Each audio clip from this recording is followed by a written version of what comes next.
terbesar dalam sejarah kripto, Sam Bankman-Fried. Mungkin kalian udah banyak yang dengar tentang namanya, lagi rame di berita-berita. Ini ada yang bilang seperti Bernie Madoff zaman sekarang, zaman 2022.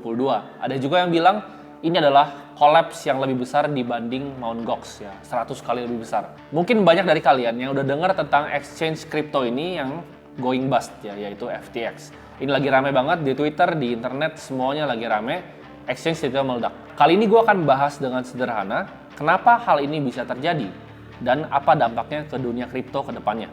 Sam itu adalah orang super genius yang pintar, ya, dia adalah trader yang jenius, lulusan dari MIT, ya, di bidang fisika dan juga matematika. Awal karirnya tahun 2013, Sam ini kerja di salah satu quantitative trading firm di Wall Street, yaitu di Jane Street Capital. Banyak mungkin yang nggak dengar tentang Jane Street Capital, tapi ini adalah salah satu firm yang ngasilin return yang luar biasa tinggi.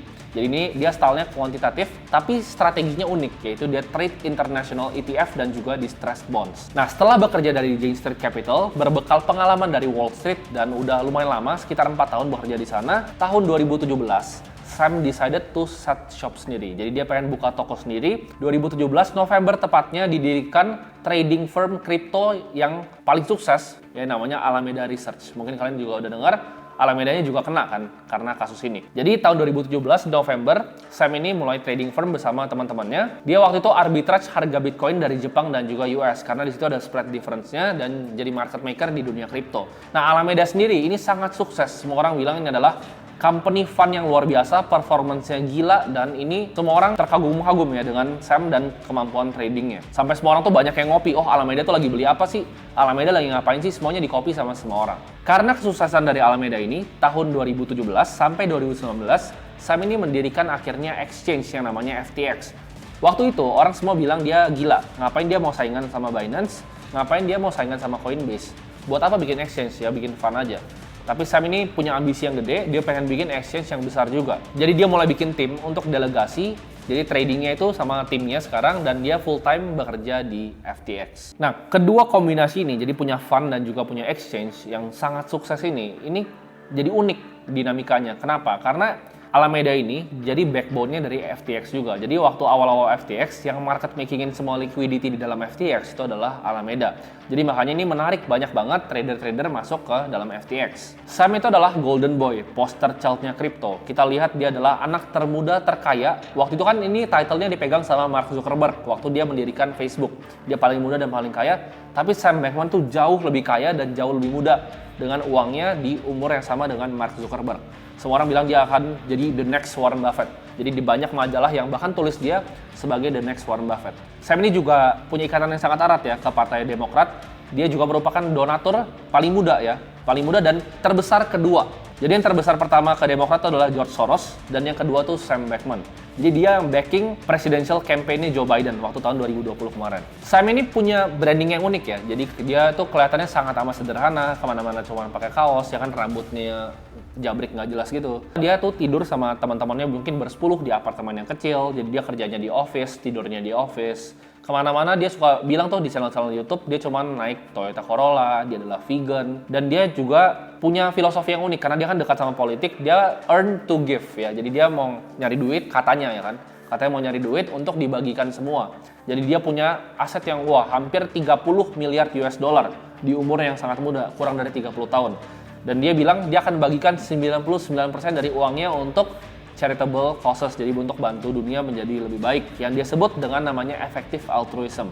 Tapi kita tahu semua ini mungkin ya cuma sekedar skenario untuk orang tuh punya empati terhadap dia, dan ya kita lihat sekarang hasilnya seperti apa. Pertanyaannya, kan kita lihat Alameda ini adalah trading firm yang sangat sukses, udah kayak pencetak uang ya kan. FTX juga sama, ini exchange yang luar biasa besar, punya fitur-fitur yang lengkap, kayak kalian bisa top di dalamnya time weighted average price buying, itu lengkap banget fiturnya dan orang suka produknya, semua orang happy. Bahkan disponsorin ya kan, dia sampai bikin FTX Arena, sampai bikin sponsor di Mercedes F1, sampai Tom Brady masuk, Stephen Curry, dan semua nama-nama terkenal lainnya tuh ikut gitu di dalam FTX ini. Nah pertanyaannya, kenapa yang bisa sebagus ini tuh hancur? Jawabannya adalah salah satu dari jurnalisnya CoinDesk itu mengeluarkan sebuah artikel bocoran akan neraca keuangannya atau balance sheet-nya Alameda Research.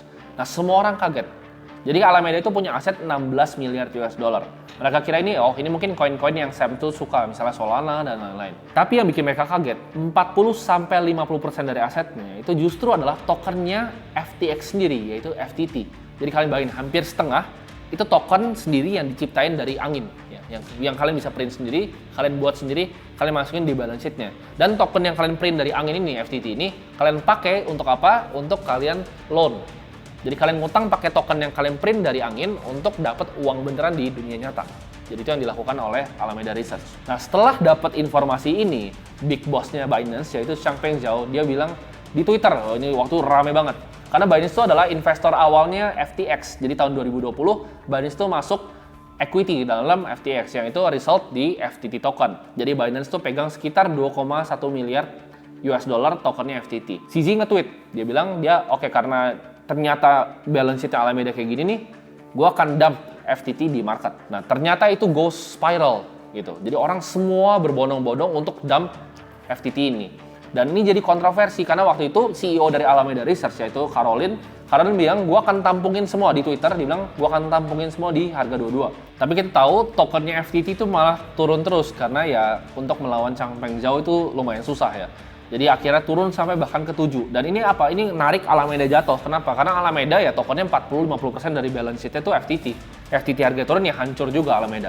Tweet dari Changpeng Zhao ini membuat yang namanya bank run ke dalam FTX. Nah, apa itu bank run? Bank run tuh gini, kalau misalnya kita nih ya, misalnya gue punya uang 100 juta, gue taruh di bank BCA. Kalian punya uang 100 juta, kalian taruh di bank BCA. Kalau gue cuma tarik uang gue sendiri 100 juta, itu gue bisa tarik cashnya 100 juta. Tapi, kalau misalnya kita semua rame-rame barengan, kita tarik semua uang kita dari BCA, BCA itu nggak punya uangnya. Kenapa? Karena fractional reserve, itu dia cuma punya 10-20 juta. Misalnya asetnya 100 juta nih, kita cuma punya 10 atau 20 juta. 80 itu dipinjemin, diputerin sama banknya. Jadi itu namanya fractional reserve system. Nah, jadi sama, FTX tuh di bank run sama orang. Jadi semua orang tuh mau narik uangnya karena CZ itu ngedam FTT di market. Jadi orang semua narik uangnya, jadi misalnya kalian beli Bitcoin di FTX, kalian mau narik semua Bitcoinnya keluar. Nah, harusnya exchange yang benar ini nggak akan masalah. Kenapa? Karena neracanya exchange itu harusnya simple, withdrawal dan deposit ya. Withdrawal dan deposit. Kalau lu beli Bitcoin gua ada di sana. FTX ini problemnya dia yang bikin dia hancur, yaitu kalau kalian beli Bitcoin di FTX, sebenarnya itu Bitcoinnya nggak ada. Jadi itu cuma di aplikasinya doang. Asli uangnya ditaruh mana? Dilempar ke Alameda Research. Jadi ini yang bikin semuanya itu berantakan. Jadi mereka ngelakuin fractional reserve system juga. Jadi uang deposit kalian, yang harusnya itu uang kalian itu dimainin sama dia di belakang. Jadi Bitcoinnya, begitu dibuka bukunya FTX, dia nggak pernah punya Bitcoin, nggak pernah punya Ethereum. Yang dia beli semuanya Solana, koin-koinnya Sam lah, orang bilang Sam Coins, FTT, semua yang lain-lain. Jadi ini bermasalah banget. Kalian beli Ethereum, kalian beli Bitcoin, itu nggak ada dan orang mau narik, ya nggak ada. Ini yang bikin semua orang tuh sangat amat marah dan akhirnya withdrawal-nya di hold. Akhirnya orang nggak bisa ya, sampai beberapa orang tuh terbang ke Bahamas untuk nyamperin untuk minta uangnya kembali. Ini adalah menurut gue corporate governance exchange yang sangat amat tidak baik ya. Akhirnya ini, tapi ini ada bagusnya juga sebenarnya di dunia kripto. Kenapa? Karena dibuat dunia kripto tuh lebih transparan. Jadi kemarin sempat juga gue pribadi ngobrol dengan Benzo dari Bybit terhadap ini. Jadi gimana caranya kripto tuh jadi lebih transparan dengan adanya proof of reserve ya kan. Tunjukin kalau kalian beli di exchange, tunjukin wallet kalian yang mana ya kan. Ada juga sistem yang namanya Merkle Trees. Jadi kalian tunjukin buktinya tuh semua transaksinya. Jadi kripto akan kedepannya pasti akan menjadi lebih transparan karena hal ini. Nah, pertanyaannya kenapa sebenarnya FTT itu banyak banget di Alameda? Kalau spekulasi dari gue pribadi, ini adalah contagion dari Three Arrows Capital. Karena Alameda kena hit juga pas Luna itu crash. Dan Three Arrows Capital itu crash, Alameda itu kena. Ya. Jadi mereka harus subsidi, uang dari FTX diambil, depositnya dilempar ke dalam FTT. Semua ini ya, semua ibaratnya penipuan-penipuan ini yang bikin FTX itu ada bolong, hutang 8 miliar dolar. Ya kenapa? Karena kalau kalian beli Bitcoin nggak ada di situ Bitcoinnya.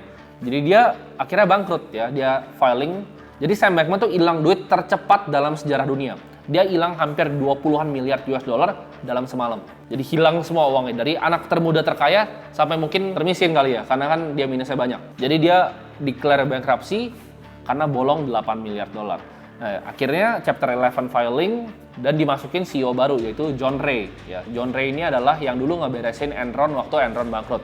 Dan ini kata-kata dari beliau. Dia nggak pernah lihat perusahaan lebih jelek dari ini governance-nya dan lebih hancur keuangannya dari FTX. Dia bilang bahwa gila, ini FTX tuh corporate funds-nya. Jadi uang perusahaan tuh dipakai untuk beli rumah pribadi atas nama pribadi, untuk beli mobil-mobil dan hal-hal lain aneh-anehnya. Jadi private properties di Bahamas. Jadi yang semua Sam Bankman bilang, dia naik Toyota Corolla, dia tinggal sama teman-teman, itu semua bohong. Dia punya penthouse yang besar di Bahamas yang dibeli pakai duit dari FTX. Nah, FTX ini kan juga punya banyak kan, jadi kontennya luas karena dia punya banyak. Tadi gue udah sebutin dia punya sports brand ya, dia juga ke Miami Heat waktu itu jadi FTX Arena, ke Mercedes di F1, dan juga Tom Brady ya kan, even Stephen Curry. Dan akhirnya Stephen Curry dan Tom Brady ini kena sue ya. Jadi mereka udah di filing untuk dituntut, kenapa? Karena mempromosikan FTX. Lalu dampaknya apa ke kripto?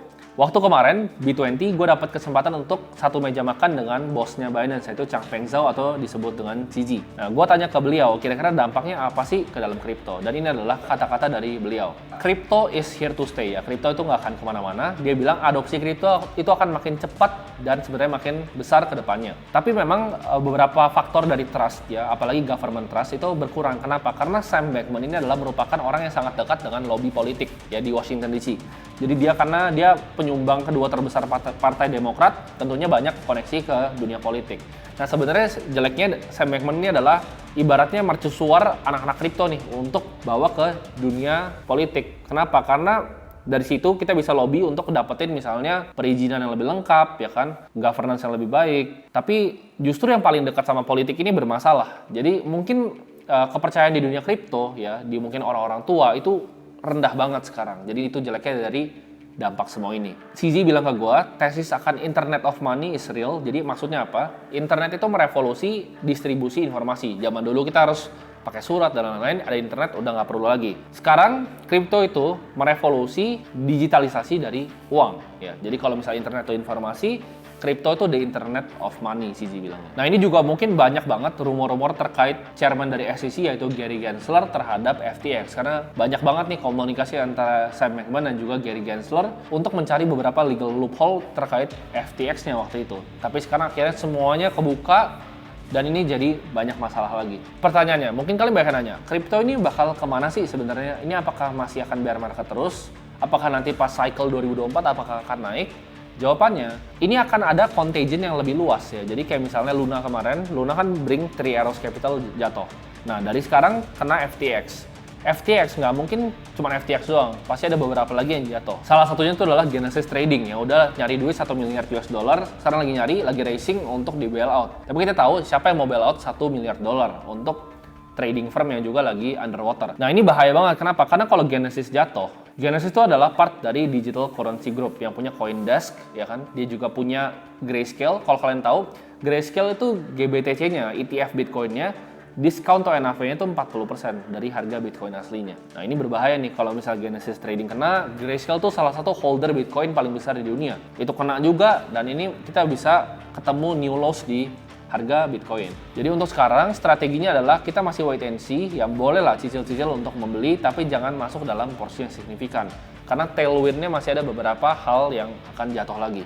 Jadi strategi pribadi gue tetap sama, ya gue akan wait and see, dan gue akan lihat nih kira-kira ada potensi, kalau misalnya memang diskon dan menurut gue harganya udah make sense, gue akan mulai masuk ke koin-koin yang blue chip, mungkin Bitcoin, Ethereum, BNB yang besar-besar gue akan masuk. Jadi gimana menurut kalian? Apakah kalian tetap percaya dengan revolusi kripto ini atau justru kalian jadi nggak percaya karena semua hal FTX ini?